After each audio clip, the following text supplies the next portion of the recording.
กราบทักทายสบายดีและสวัสดีครับพ่อแม่พี่น้องยินดีต้อนรับเข้าสู่ซองคำแพงบ่าวลาวเนื้ออีกคือเก่าคือเดิมเนาะพี่น้องก็คือว่าต้นเติบเนาะที่ว่าเราห่างหายจากกันก็โดนเป็นเวลาโดนสมควรเนาะเพราะว่าติดขัดภารกิจบางสิ่งบางอย่างไล่แนวเนาะก็บ่ได้มาพอกันอยู่ในซองของเฮาเนาะ ทีนี้มาพบมาพอกันกับอยู่ในให้ในส่วนคือเก่าคือเดิมเนาะพี่น้องเพราะว่ามื้อนี้บ่าวแพงสิพาพี่น้อง FC เฮาไปเยี่ยมไปยามไปเบิ่งสวนสลีข้าวโพดของเฮาอีกคือเก่าพี่น้องเพราะว่าเฮาก็ได้ปลูกมาเกือบสิว่าเกือบ2เดือนแล้วเนาะก็เลยไปเยี่ยมไปยามเบิ่งเนาะไปเบิ่งข้าวกล้าของเฮาเด้ที่ว่าเฮากล้าไปประมาณเดือนแล้วต้นเดือนเนาะพี่น้องว่ามันสิใหญ่ขึ้นส่ำใดเนาะเอาเป็นว่าสิเป็นจังใดนั้นเอาไปเบิ่งนำกันเลยพี่น้องไปเอาพี่น้องอันนี้ก็เป็นบรรยากาศเส้นทางที่เฮาสิไปอยู่ในสวนในนาของเฮาเนาะพี่น้องลักษณะเส้นทางก็สิประมาณนี้เลยพี่น้องเพราะว่าวันนี้เฮาเอารถจักรไปนะรถจักรว่ารถมอเตอร์ไซค์ที่พี่น้อง FC ฟังไทยเฮาเอิ้นว่ารถมอเตอร์ไซค์นะเฮาก็ได้เอารถไปเพราะว่าช่วงนี้ฝนบ่ได้ตกเนาะ 2-3 มื้อนี้ฝนก็บ่ได้ตกทางมันก็สามารถเอารถจักรไปได้นะเส้นทางของเฮาก็สิปูนจากนี้ไปฮอดสุดสายตาพุ่นแหละเอาเป็นว่าเราสิเริ่มเดินทางกันเลยเนาะพี่น้องตอนนี้เนาะพี่น้องเฮาก็ได้เดินทางมาฮอดครึ่งทางแล้วเนาะพี่น้องมาฮอดในสวนสลีข้าวโพดของพี่น้องในบ้านเฮานะกำลังไงกำลังขึ้นกำลังออกดอกออกพวงเนาะออกฝักใหญ่ๆงามๆเนาะทางลักษณะสวนข้าวโพดก็สีประมาณนี้แหละ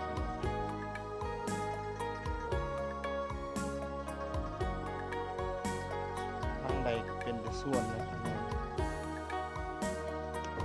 เอาเนาะพี่น้องเดี๋ยวนี้เฮาก็สิได้ออกเดินทางต่อเนาะเพราะว่ายังบ่ฮอดจุดหมายปลายทางของเฮาเทื่อเนาะเมื่อฮอดอยู่พุ่นแล้วเฮาก็สิได้ให้พี่น้อง FC เฮาได้เบิ่งเนาะส่วนข้าวโพดของเฮาเฮาก็กำลังสิออกเดินทางแล้ว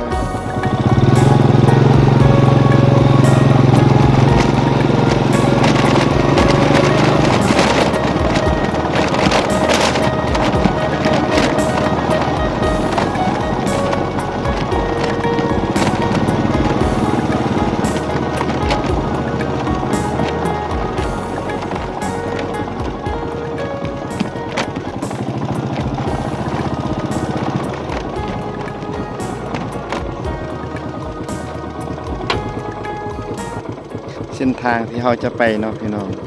เป็นแต่บวกแต่ตมหมดว่าเราสิไปมันคงสิยุ่งยากเนาะ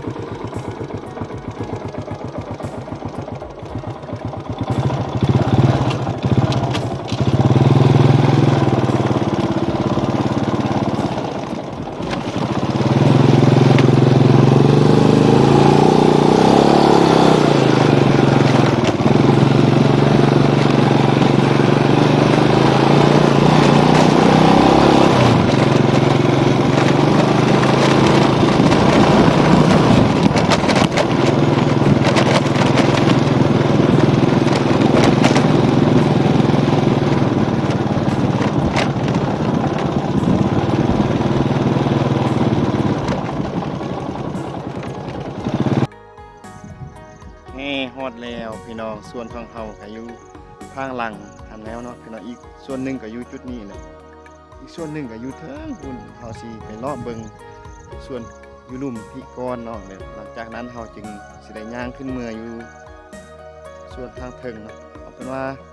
สิเป็นแนวใดนั้นเฮาไปเบิ่งนํกันเลยเนาะพี่น้องว่าบรรยากาศอยู่ในสวนสิงามบ่เนาะหรือว่าบ่งามเฮาคอยติดตามเบิ่งนํกันเลยพี่น้องเดี๋ยวนี้เนาะพี่น้องเฮาก็ได้ย่างเข้ามาฮอดอยู่ในเทียงสวนสลีข้าวโพดของเฮาแล้วเนาะพี่น้องไปลักษณะก็ตั้งประมาณนี้แหละพี่น้องเดี๋ยวเฮาสิอยู่มุมไกล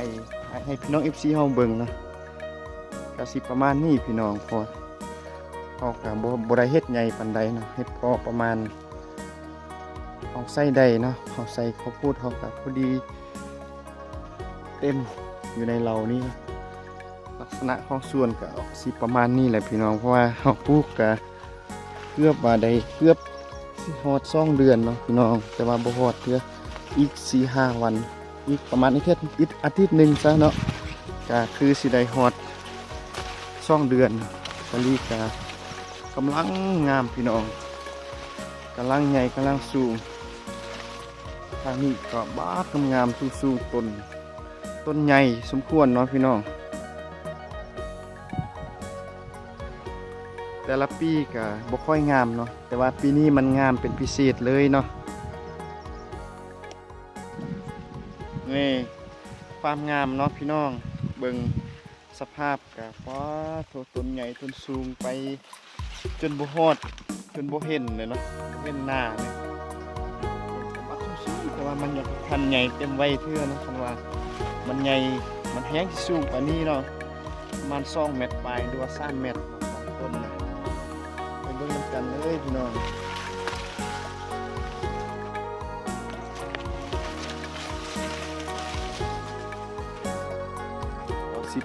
พาพี่น้อง FC เฮาย่างขึ้นเมื่อเนาะย่างให้มันสุดเบิ่งว่ามันงามบ่เนาะหรือว่าบ่งามว่าหญ้ามันสูงบ่หรือว่าบ่มีหญ้าเนาะเป็นไรก็บ่ค่อยมีหญ้าปานใดเนาะเพราะว่าส่วนอันนี้ก็เป็นส่วนที่ว่าเฮาเฮ็ดมาโดนแล้วเนาะเกือบ10 ปลายปีเนาะ14-15 ปีหญ้ามันก็บ่ค่อยได้มีปานใดเนาะ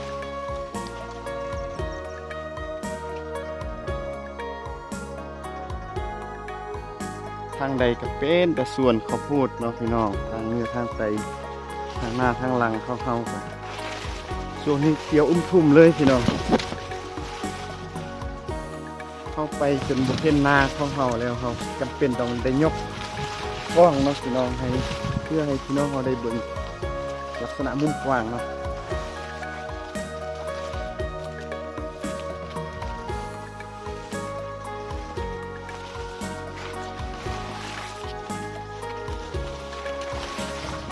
ก็ถือว่างามสมควรพี่น้องเอ้ย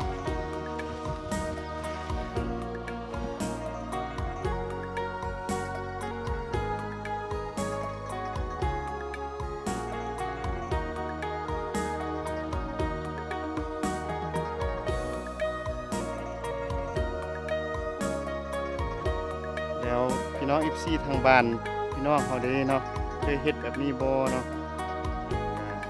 คอมเมนต์มาในซอกของเฮาเด้อพี่น้อง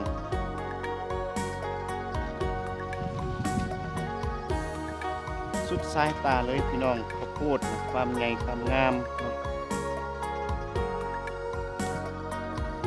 จุดที่เฮายืนจุดนี้เนาะพี่น้องก็ถือว่าเป็นจุดที่ว่าเป็นจุดที่ว่าสูงสมควรเนาะที่เฮาสิให้พี่น้อง FC เฮาเบิ่ง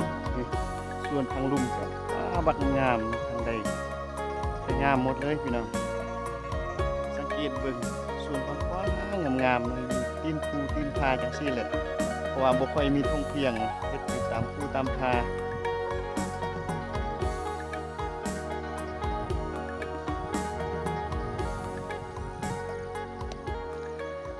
เดี๋ยวตอนนี้เนาะเฮาสิให้พี่น้องเฮาค่อยๆเบิ่งภาพธรรมชาติ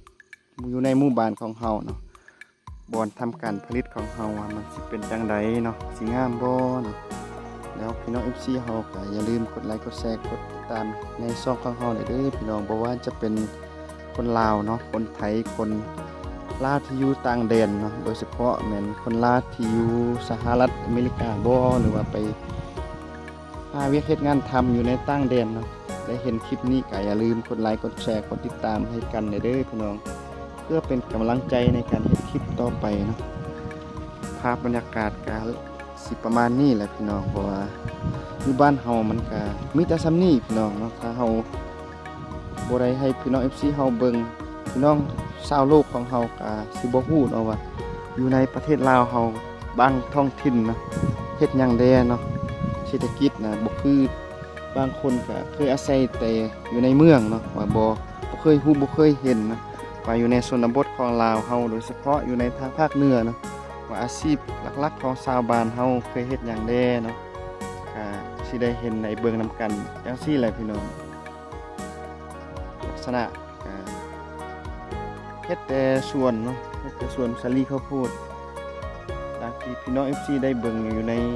คลิปของเฮานี่แหละพี่น้อง ส่วนเต็มหมดแต่ละครอบครัวก็มี4-5บ่อนเนาะบางครอบครัวก็แห้งหลายกว่านั้นก็มีเนาะตามความสามารถของแต่ละครอบครัวแต่ละบุคคลเนาะเดี๋ยวเฮาสิพาพี่น้อง FC เฮาย่างขึ้นไปหาอีกส่วนหนึ่งเนาะว่ามันสิใหญ่ส่ำใดเนาะเพราะว่าส่วนนั้นเฮาปลูกนำหลังมันอาจสิบ่ทันใหญ่ปานใดเนาะส่วนนี้ก็สิประมาณนี้พี่น้องดังที่ได้เห็นนำกันจังซี่แหละอยู่ลุ่มพุ่นก็เป็นเที่ยงส่วนเนาะบนเฮาเก็บเมียนสลีข้าวโพดหลังจากที่ว่าเฮาหักแล้วเขาก็สิได้ก้นไปไว้อยู่หั่นเนาะถ้าหากว่าเขาเจ้าเก็บราคามันค่อนข้างสูงขึ้นหน่อยนึงเขาจึงได้ขายออกเนาะก็สิประมาณนี้พี่น้องเอาเนาะพี่น้องเมื่อกี้เฮาก็ได้เบิ่งส่วนหนึ่งอยู่หลุมเนาะส่วนทำอิฐที่พี่น้อง FC เฮาเบิ่งแล้วเนาะตอนนี้เฮากำลังสิย่างไปหาอีกส่วนหนึ่งเนาะอายุมอกันพี่น้องบ่ใกล้กันปานใดมอกันตอนนี้เฮาก็กำลังย่างไปตามเส้นทางส่วนข้าวโพดของพี่น้องในบ้านเฮาลักษณะใหญ่ๆพอกันนั่นแหละตัวเขาปลูกในช่วงเดียวกันลื่นกันกับประมาณ 4-5 มือประมาณนั้นมันก็ลักษณะใหญ่พอกันทางใดก็แม่นส่วนเนาะพี่น้องมันต้นข้าวโพดกำลังขึ้นเขียวงามทุ่มเลยพี่น้องเบิ่งนำกันเลย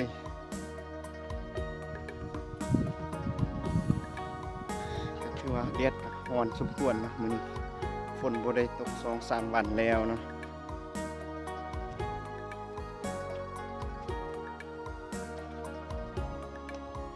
เอาพี่น้องเดี๋ยวนี้เขาก็ได้ย่างมา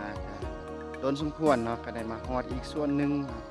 เป็นของพ่อของแม่ของบ้าแพงเองเนาะเพราะว่า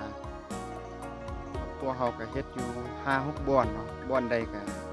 บ่หลายปานใดเนาะดินก็บ่กว้างปานใดเพราะว่าบ่ค่อยได้มีดินเฮ็ดบ่อนใดก็บ่อนละเล็กบ่อนละน้อยก็รวมกันไปเนาะเพื่อให้มันได้หลายเท่าของคนอื่นเนาะตอนนี้เราก็ได้มาฮอดอยู่ในทั้งเป็นส่วนเด้แล้วก็เป็นนาเนาะนาคันใดนาบนดอยเนาะพี่น้องอยู่ภูสูงๆเนาะแต่ว่ามันเป็นมีบ่อนเนินภูเนาะมันมีเพียงหน่อยนึงครับจำเป็นต้องได้เฮ็ดนาเพื่อปลูกข้าวเนาะข้าวนาอยู่บนดอยแต่ว่าช่วงนี้น้ำยังบ่มีเทื่อเนาะรอท่าแต่น้ำฝนเนาะสิเฮ็ดก็ท่าแต่มีฝนตกเนาะตอนใดฝนตกมีน้ำเนาะเราก็จะได้ไถได้ปลูกได้ดำเนาะเป็นว่าสิให้พี่น้อง FC เฮาได้เบิ่งเนาะข้าวกล้าของเฮาที่เฮากล้าประมาณ10ปลายวันเนาะเกือบ20วันแต่บ่ฮอดเด้อว่ามันใหญ่แล้วบ่เนาะไปเบิ่งนำกันเลยพี่น้องนี่พี่น้องมาฮอดแล้วเนาะบอนเฮากล้าเข้าเนาะเพื่อเฮาปลูกอยู่ในนาอยู่ในนาบนดอยของเฮาเนาะลักษณะของนาก็สิประมาณนี้แหละพี่น้องมันก็บ่กว้างปานใดเนาะประมาณครึ่งเฮกตาร์ประมาณนั้นแหละเพราะว่าเฮาก็รอท่าแต่น้ำฝนเนาะฝนตกตอนใดฝนตกลิ้นเนาะฝนตกตลอดตอนใดมันก็จึงสิมีน้ำเนาะอยู่ในห้วยน้อยๆหันไหลลงมาจังได้ไถได้ดำตามล่างเนาะพี่น้องลักษณะข้าวกาของเฮาก็เริ่มใหญ่เริ่มขึ้นงามๆจังซี่เลยพี่น้องว่ามีน้ำสิลกไปดำไปปลูกเนาะเฮาก็ได้กาซับปนกับส่วนข้าวโพดเนาะเพราะว่าคันเฮาลกกาแล้วเนาะเพื่อบ่ให้ดินมันว่างเปล่าเราก็จำเป็นต้องได้เอาข้าวโพดไปซับใส่เนาะไปซ้อมใส่คันเฮาลกกาแล้วเนาะเฮาก็จึงบำบัดรักษาข้าวโพดต่อเนาะเพื่ออันใดก็เป็นผลผลิตคือกันเนาะข้าวกาก็มี2-3บ่อนเนาะเพราะว่าบ่อนนี้ก็น้อยนึงเนาะเพราะว่าเฮามันมอบอนเฮาสิปลูกบนใดเฮาก็จำเป็นต้องได้กล้าบอนหั่นเนาะเฮาลกบนนี้แล้วก็ไปปลูกทางนั้นเลยเนาะมันสบายบ่จำเป็นต้องได้คนไปใกล้ๆเนาะมอบอนใดเฮาก็กล้าบอนหั่นเดี๋ยวนี้เนาะพี่น้องเฮาก็ได้ย่างมาฮอดอยู่ในสวนข้าวโพดอีกส่วนหนึงของพ่อแม่เนาะของครอบครัวเฮาเนาะที่เฮาปลูกน้ำลังเนาะตัวเมื่อกี้ตัวที่ถ่ายให้พี่น้อง MC เฮาเบิ่งก็ถือว่าเฮาปลูกก่อนเนาะส่วนนั้นปลูกก่อนประมาณ10ปลายวันเนาะหลังจากนั้นเราจึงได้ปลูกส่วนนี้มันกำลังขึ้นเนาะกำลัง งามๆอ่อนๆยังน้อยอยู่เนาะประมาณหัวฮอดเพียงแอวนะฮอดหัวเข่าฮอดเอวประมาณนี้เลยพี่น้องมันก็ยังบ่ทันใหญ่ปานใดนะก็งามสมควรพี่น้องปีนี้นะหญ้าก็บ่ค่อยได้ขึ้นสูงหลายเนาะบ่คือปีกายปีก่อนหันฝนตกหลายเนาะช่วงประมาณเดือน5เดือน6ก็ถือว่าฝนตกแต่ว่าปีนี้มันบ่ค่อยมีฝนปานใดก็หญ้าก็บ่ค่อยได้สูงขึ้นปานใดนะส่วนฝากนี่เนาะพี่น้องก็แม่นไหนาเนาะบอนเฮากล้าเข้านี่ก็เป็นไหนาของเฮาคือกันเนาะเพราะว่าเฮารอท่าแต่น้ำฝนนั่นแหละพี่น้องฝนตกตอนใดเฮาก็จังได้ไถได้ลกได้ดำเนาะบ่คืออยู่ทางอื่นเนาะทางอื่นก็เห็นพี่น้อง FC เฮาทางอื่นอยู่ในประเทศลาวก็เริ่มดำแล้วเนาะบอนที่ว่านาอยู่ในทุ่งเพียงเนาะบ่คือนาอยู่ในบนดอยนาคันใดยังบ่ทันมีน้ำเทื่อนะอันนี้ก็เป็นกาของเฮาคือกันพี่น้องงามอ่อนๆอยู่รอท่าแต่น้ำฝนคันฝนมื้อใดจำเป็นต้องได้ลกเนาะตอนนี้ก็ท่าแต่ฝนอย่างเดียว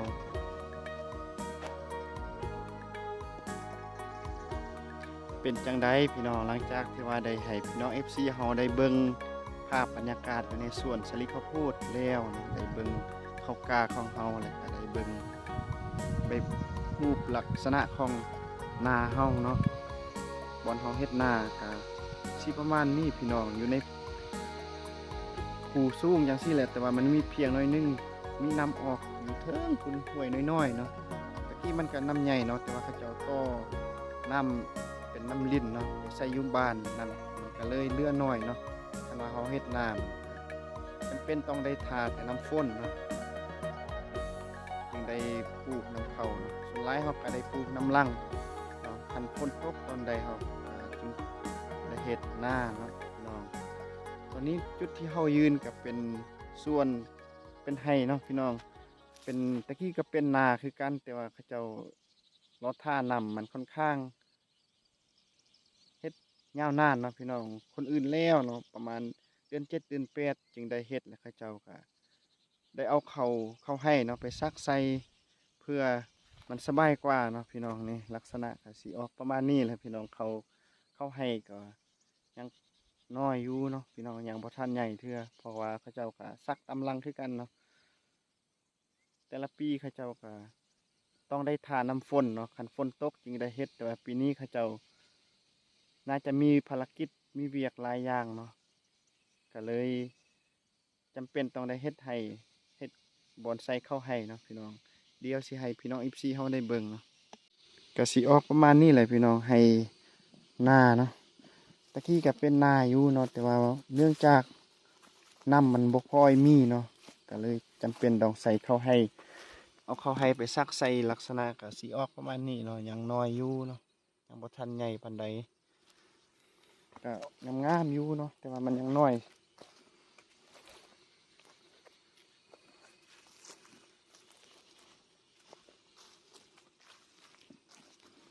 ก็สิประมาณนี้พี่น้องทางนี้ก็เป็น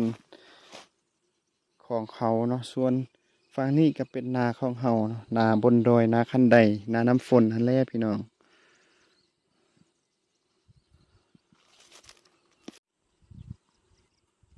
แล้วบนนี้เนาะพี่น้องก็เป็นบนเฮากล้าเข้าอีกบนหนึ่งเนาะพี่น้องเพราะว่าเข้ามันอยู่ฝากนี้เนาะแล้วบนเฮาเฮ็ดหน้าก็อยู่อีกฝากนี้มันสบายเนาะมาเฮาก็กล้าเรียบตามเข้มหน้าเนาะพี่น้องหลังจากที่ว่าเฮาไถแล้วคาดแล้วเนาะเฮาก็สิได้ลกอยู่ทั้งข้างนี้โยนใส่ทางหน้าเพื่อดำให้มันสบายเลยเนาะพี่น้องลักษณะก็สิออกประมาณนี้เลยพี่น้องเฮากล้าเรียบไปถึงเนาะบางคุ้งคิดบนที่ว่ามีน้ำเนาะเขาจะไถคาดให้มันละเอียดแล้วเนาะเขาเอาหันไปว่านใส่อยู่ในนาเนาะแต่ว่าเฮาบ่ค่อยอยู่บ้านเฮาเนาะส่วนหลายเฮากาอยู่เทิงเนาะหลังจากนั้นเฮาจึงได้ลกไปดำอยู่ลุ่มเอาเนาะ